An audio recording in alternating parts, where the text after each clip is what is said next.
So now that we've defined this three-phase model of soils, we can use it to then define more complex parameters. And the first one we're going to look at is bulk density. Now, bulk density is the total mass of the soil divided by the volume that that mass takes up. So bulk density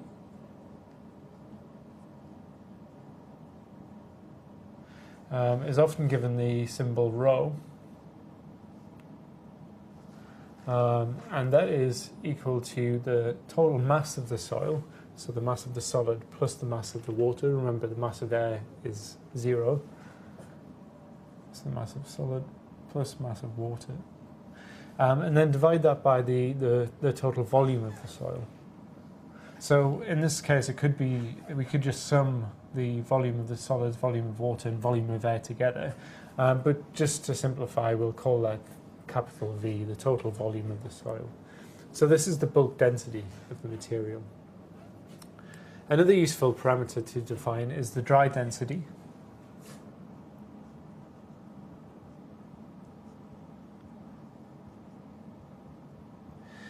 Which is really just the bulk density with the mass of this, this water removed. So if we take the mass of the water out of it, we'll have the dry density. So we give the dry density the symbol rho subscript d. And that, if we just pick out the mass of the water from this equation, it becomes the mass of the solid divided by the total volume. So that's the dry density. Now, both of these are given the units of megagrams per meter cubed, so mass over volume. And we use the units of megagrams per meter cubed because when we turn that into a force, it becomes kilonewtons per meter cubed, and that's quite a useful unit for soil mechanics. So what do I mean by turning it into a force? Well, these describe masses over volumes. When we're looking at stresses and forces within soils, a lot of those forces and stresses are generated by the soil's self-weight.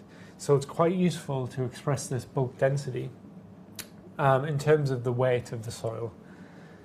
So if you remember your basic physics, the force is equal to the mass times the acceleration, so F equals ma.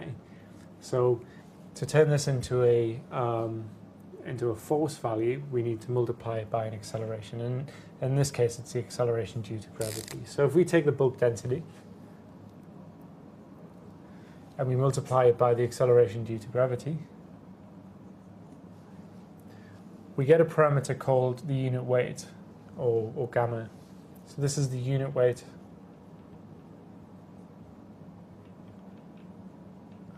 of soil.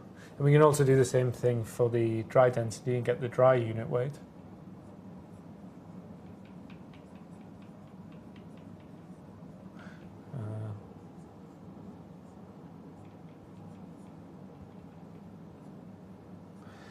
Now the reason why we put this in megagrams per meter cubed, because as if we multiply that by 9.8 meters per second squared, the acceleration due to gravity, the unit that comes out is in kilonewtons per meter cubed.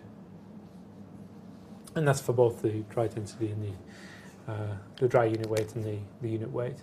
And the kilonewtons per meter cubed is quite a useful unit in soil mechanics. So that's why we express the density in megagrams per meter cubed for the bulk density and the dry density. So from the three-phase definition of soils, we've been able to generate these 4 parameters: the bulk density, the dry density, the unit weight, and the dry unit weight.